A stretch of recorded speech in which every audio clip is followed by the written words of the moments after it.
My mom slept with my best friend, then tried crawling back. But when my fiancé helped her, I called off the wedding like a boss. So here's the deal. My life kind of blew up, and I never thought I'd be the one telling a story like this. But maybe putting it out there will help me make sense of it all. This is how my family went up in flames, and how I lost two people I thought would always have my back.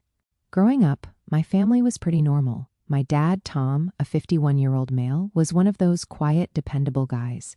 He worked long hours to give us a good life and never complained about it. My mom, Lisa, a 46-year-old female, was the outgoing one. She was always chatting with neighbors, organizing family dinners, and acting like the glue that held everything together. And then there was Zach. Man, Zach wasn't just my best friend, he was practically my brother.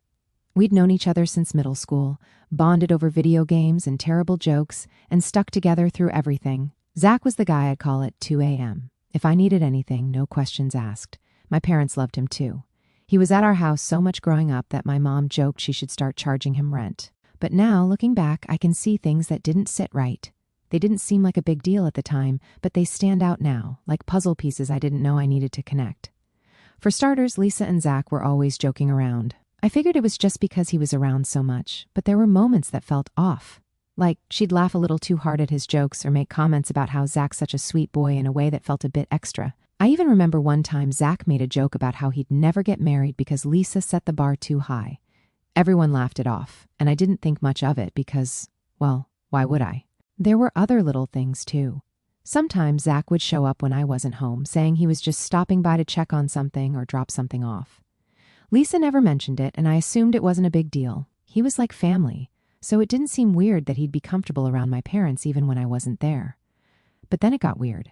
Zach was only coming to sit there, talking with Mom and throwing jokes. Some days, when I'd ask him to hang out like we always did, he'd start saying stuff like, "Nah, let's just chill at your place," or "Your house is way better than going out." It was out of character for him. Zach was always the first one to want to hit up the arcade or grab some burgers, but suddenly, he just wanted to stay in. I started suggesting we meet somewhere else instead, at the park or my favorite diner, and he'd reluctantly agree, but something felt off. He wasn't the same Zach I'd grown up with. He'd get distracted during our hangouts, constantly checking his phone, and the easy flow of conversation we used to have just wasn't there anymore. Then there was Lisa herself. She'd been acting a little different for months, but I chalked it up to normal life stuff. She was a little more dressed up than usual when she wasn't going anywhere special. Or she'd spend extra time texting on her phone but always brushed it off as talking to Aunt Karen or something like that. My dad noticed too. He'd make comments like, "Lisa's been really distracted lately," but he didn't seem to think much of it either. The weirdest part, though, was how my dad started acting.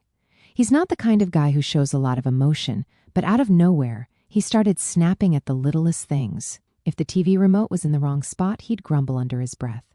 If dinner was a little late, he'd sigh like the world was ending. He looked tired all the time, like he wasn't sleeping. I thought maybe it was work stress. My dad's always been a hard worker, but the guy never takes a day off.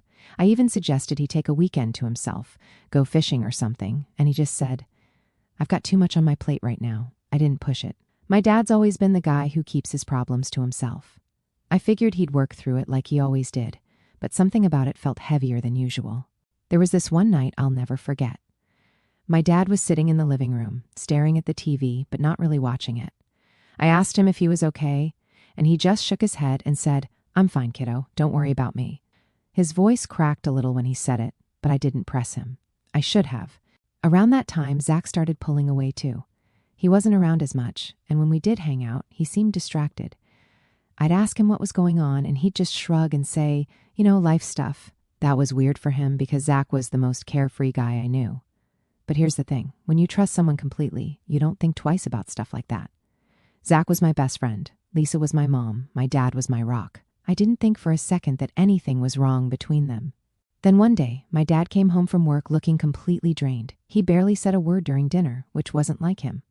Later that night, I heard my parents arguing. It wasn't loud, but I could hear the tension in their voices. My dad said something like, "I know what's going on, Lisa. Don't lie to me."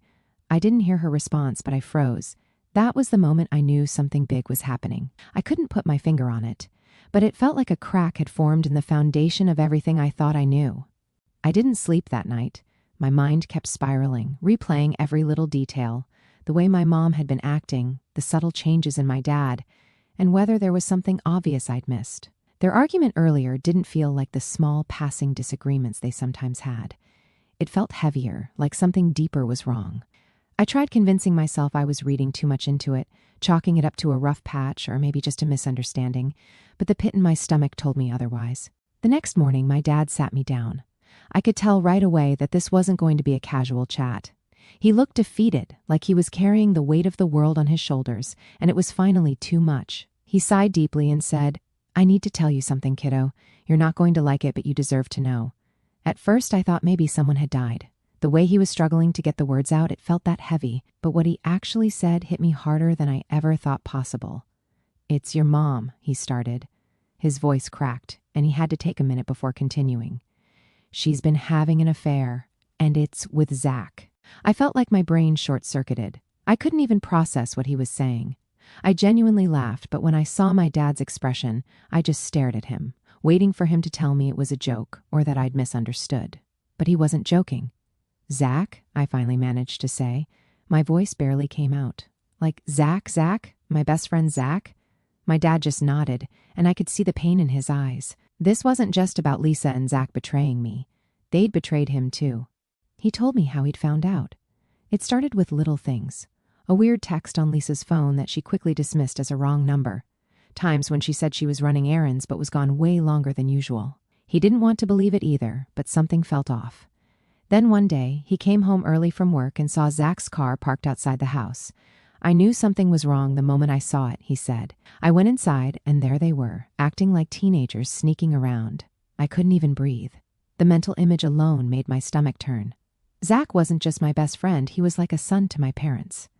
And my mom? She was supposed to be the one person I could trust unconditionally." "What did you do?" I asked. "I told them both to get the hell out of my house," he said. "Your mom tried to make excuses, but there was nothing she could say to make it better." At this point, my dad was tearing up. I'd only seen him cry once before, when his dad passed away. Seeing him like this broke something in me.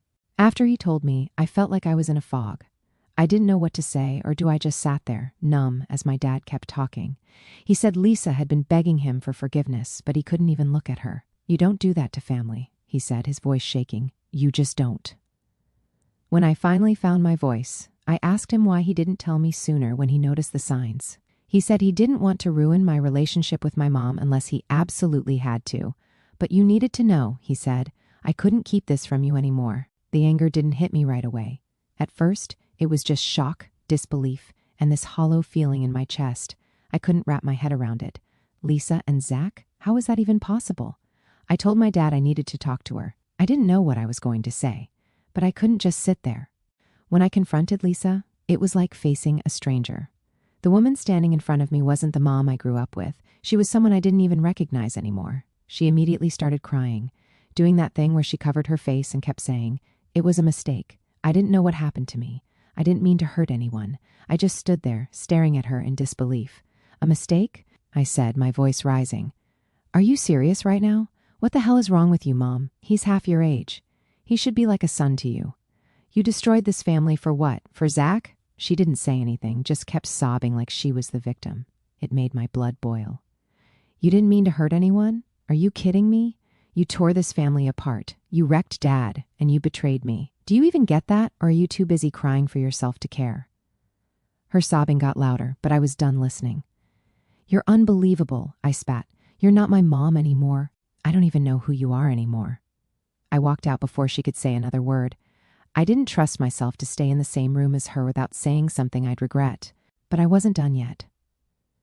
Zach still needed to hear from me, and I wasn't about to let him off the hook with just a text. I drove straight to his apartment, and the whole way there, I could feel the anger bubbling up inside me like a volcano ready to blow. I wasn't sure what I was going to do when I got there, but I knew one thing: I wasn't leaving until he knew exactly how I felt. When I got to his place, I banged on the door so hard it almost came off its hinges. Zach opened it, looking startled like he wasn't expecting me. "Oh, hey, buddy, Before he could finish, I grabbed him by the front of his shirt and shoved him back against the doorframe. "Don't you, hey, buddy, me?" I shouted. "What the hell is wrong with you? You were my best friend, my brother, and you do this with my mom?" He tried to stammer out some excuse, but I didn't let him. "I don't care what you have to say," I snapped. "You don't exist to me anymore. Do you hear me? I don't want to see your face ever again. If I do, I swear you'll regret it." Zach looked terrified, and good. He deserved to feel every ounce of the anger and betrayal I was carrying. I shoved him back one more time before letting go of his shirt. "We're done," I said. "Don't call me, don't text me, don't even think about me. You're dead to me." I turned and walked away before I did something I couldn't take back. My hands were shaking, my heart was racing, and I felt like I'd just been through a war, but at least now he knew exactly where we stood. The fallout after that was fast and brutal. My dad filed for divorce almost immediately. He didn't want to drag things out, and honestly, I couldn't blame him. Lisa moved out within weeks, and once she was gone, it was like a dark cloud lifted from the house. And just like that, our small family was torn apart, and it hasn't felt like home since then. Lisa tried to reach out to me a few times after that, texts, emails, even a handwritten letter. But I ignored all of it. I couldn't deal with her anymore. Every time I thought about her, it felt like someone was twisting a knife in my chest. Cutting her out of my life was one of the hardest things I've ever done, but it was also necessary. She wasn't just my mom, she was someone I looked up to, someone I thought would always have my back. Losing that felt like losing a piece of myself. As for Zach, I never saw or spoke to him again. I made it clear that I wanted nothing to do with him, and thankfully, he respected that, or maybe he was just too scared to try. Either way, I didn't care. All that left a deep scar that I thought would never get erased. But life doesn't stop for anyone, right? Time kept moving forward, whether I liked it or not, and eventually, I started trying to piece my life back together. My dad and I settled into a new routine. We weren't exactly buddy-buddy, but we had this quiet understanding, like we were in the same boat, paddling through the same storm. He started picking up hobbies, working on old cars in the garage, and I threw myself into my job. It was easier to focus on work than to think about everything else. That's when I met Ashley.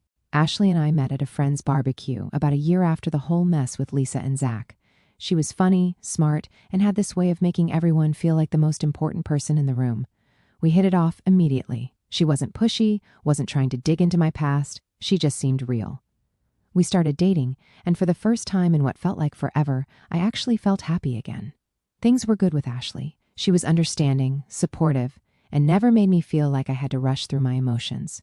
Over time, I found myself opening up to her about what had happened with my mom and Zach. She was horrified when I told her, of course. "What kind of person does that?" she asked, shaking her head. "You didn't deserve that." Hearing her say that helped more than I expected. For so long, I'd been carrying around this feeling like maybe I should have seen it coming or done something differently. Ashley made me feel like I wasn't crazy for being hurt. About 2 years into our relationship, I proposed. It wasn't anything extravagant, just the two of us on a quiet beach, me with a ring in my pocket and a nervous smile on my face. When she said yes, I felt like maybe, just maybe, I was finally putting the past behind me. But of course, life has a way of reminding you that some things don't stay buried. Not long after the engagement, I got a call from an old mutual friend of Zach and me, someone I hadn't spoken to in ages. At first, I thought it was going to be one of those awkward catch-up calls, but instead, he hit me with, "Hey, did you hear what happened to Zach?" I hadn't thought about Zach in a long time, but the mention of his name still brought a bitter taste to my mouth. "No," I said flatly. "What about him?" "He got arrested," the guy said. I blinked, not sure I'd heard him right. "Arrested for what?" "Robbery," he replied, like it was no big deal. Apparently, he tried to hold up a convenience store with some friends, and the whole thing went sideways. He's looking at serious time. I didn't know how to respond. Honestly, my first instinct was to laugh. Of course Zach would screw up his life even more. It was almost poetic. The guy who thought he could take whatever he wanted without caring about the consequences was now sitting in a jail cell. Karma had finally caught up with him, and frankly, it felt good. When I hung up the phone, I kept thinking about it. Zach, the guy who'd once been my best friend, was now rotting in some jail cell because of his own stupidity. Did I feel sorry for him? Not even for a second. In fact, I felt a sense of justice. This was the same guy who had the audacity to betray me and my family, thinking he'd get away with it, and now he was paying the price. Good. Let him sit there and think about how his choices got him exactly where he deserved to be. But it didn't stop there. A few weeks later, I got another surprise. My mom, yes, Lisa, decided to reach out. She sent me a long, rambling email about how Zach had betrayed her trust, and how she was so sorry for everything that had happened. She said she wanted to make things right with me and my dad, that she'd learned her lesson and realized how much she'd hurt us. I stared at the email for a while, my chest tightening with anger and disbelief. After everything she'd done, she wanted forgiveness now that Zach had crashed and burned. She wanted to come crawling back. I didn't respond. I couldn't. Ashley noticed I was off and asked what was wrong. When I told her about the email, she just shook her head.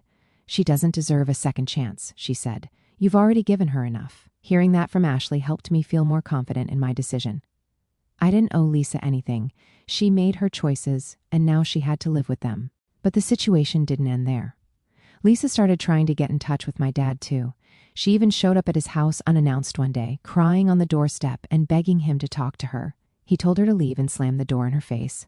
Some people never change, he told me later. After that, I decided to move on. Zach was out of my life. Lisa was out of my life. And for once, it felt like I was finally in control.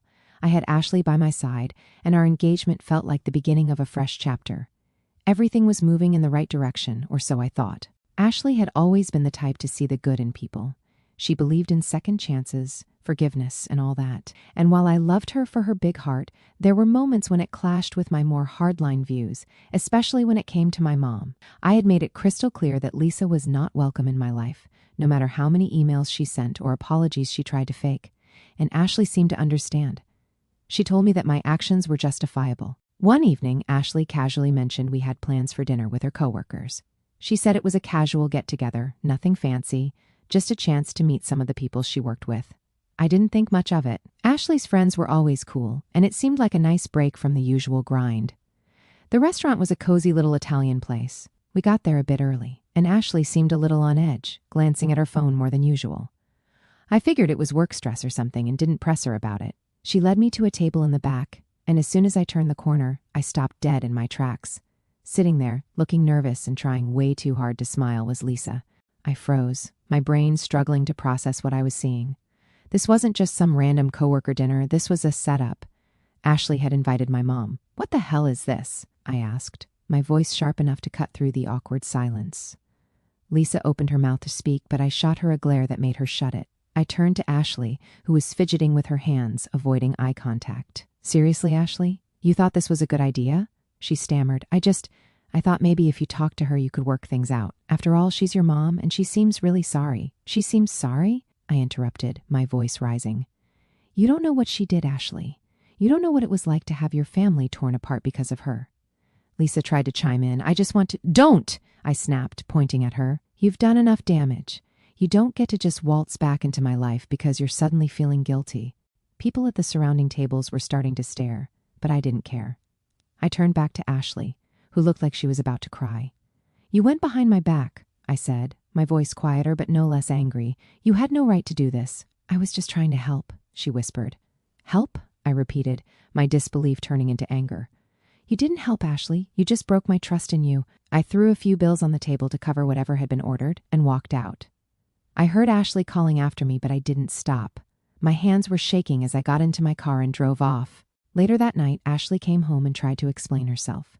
She said she'd been in contact with Lisa for a while and thought that if we just talked, I'd see that my mom had changed. "Changed?" I said, laughing bitterly. "You really think someone who could destroy her own family just changes? What, did she promise she'd be better? Swear she wouldn't screw over anyone else?" "She's your mom," Ashley said softly, like that made it okay, her voice trembling as if she were trying to pacify me. "Exactly," I snapped. "She was my mom, and she chose to throw that away. You don't get to make that choice for me. Do you even get why I told you everything about what happened with my family?" Ashley just stood there, looking confused and defensive. "I told you about the betrayal, the pain, the boundaries I had to set because I trusted you. I trusted you to respect what I needed to heal, and what do? You crossed the line without even telling me." Her eyes filled with tears, but I didn't stop. "Why? Why would you do that? What part of my story made you think this was a good idea?" "I thought it was for the best," she said, her voice breaking. "For our future. I thought having a connection with your mom, your family, would be good for us, for when we have kids someday.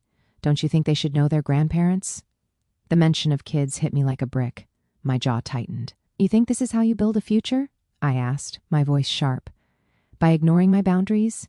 By going behind my back to try and fix things that aren't yours to fix? Do you even hear yourself right now?" Ashley started crying harder, and for a split second, I felt a pang of guilt. But then I remembered the image of Lisa sitting at that table, smiling nervously like she hadn't destroyed everything I cared about, and my anger came rushing back. "I didn't mean to hurt you," Ashley said through sobs.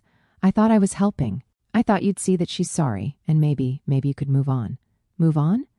Did she think forgiveness was a switch I could just flip because she wanted a picture-perfect future? You still don't get it, I said, shaking my head. It's not about moving on, it's about respect. You knew what Lisa did to me. You knew how much it hurt, how much it still hurts, and instead of supporting me, you decided you knew better. I just wanted to help, she repeated, her voice small and pleading. I stared at her for a moment, my mind racing. This is the person I'm supposed to marry? The person who thinks it's okay to make massive decisions about my life without even consulting me? The realization hit me like a ton of bricks. I can't build a life with someone who doesn't respect me enough to stay out of things I've made clear are off limits, I said, my tone quieter now but no less firm. Ashley, this isn't about Lisa. This is about us. How am I supposed to trust you after this? How am I supposed to believe that you won't do something like this again, thinking it's for the greater good or whatever? She shook her head, tears streaming down her face. I won't, I promise. I didn't mean to hurt you. But you did, I interrupted. And that's the problem. You didn't even think about how this would affect me because you were so focused on what you thought was right. She tried to reach for my hand, but I pulled away. I can't do this, I said, my voice heavy. I can't spend my life wondering if the next time something feels wrong, you'll go behind my back to fix it. Her sobs grew louder, but at that point, I knew there was no coming back from this. Over the next few days, things between us got colder. We barely talked, and when we did, it was tense and awkward. Finally, I couldn't take it anymore. I sat Ashley down and told her the wedding was off. She broke down, begging me to reconsider, saying she didn't mean to hurt me. I was just trying to help, she kept saying, like that would fix anything. But it didn't. You didn't trust me enough to let me handle my own life, I told her. How am I supposed to marry someone who thinks they know what's best for me better than I do? She kept crying, but I stayed firm. I knew this was the right choice. Breaking off the engagement wasn't easy. I loved Ashley, but love isn't enough when trust is gone. And after everything I'd been through with Lisa and Zach, I wasn't willing to risk being betrayed again. Ashley packed her things and moved out a week later. She tried one last time to change my mind before she left, but I didn't budge. Now I was alone again, and while it hurt, there was also a strange sense of relief. I'd cut out another person who thought they could make decisions for me, without considering how it would affect me. The days that followed were rough. Ashley tried reaching out, texts, calls, even showing up at my place unannounced. Each time, I stood firm. I wasn't going to let her talk me back into something I knew in my gut was wrong. One of her texts stuck with me, though. You're letting your past ruin your future. This isn't just about Lisa, it's about us. I read it over and over, feeling the frustration rise in my chest. She still didn't get it. This wasn't about my past, it was about her crossing a line I'd made clear from the beginning. Why do people think they can fix things that don't belong to them? It wasn't her responsibility to mend my relationship with Lisa. It wasn't her job to decide what was best for my future. That was my decision, and she didn't respect it. My dad was the first person I told about calling off the wedding. I expected him to be disappointed or maybe even a little upset. He'd always liked Ashley. But his response surprised me.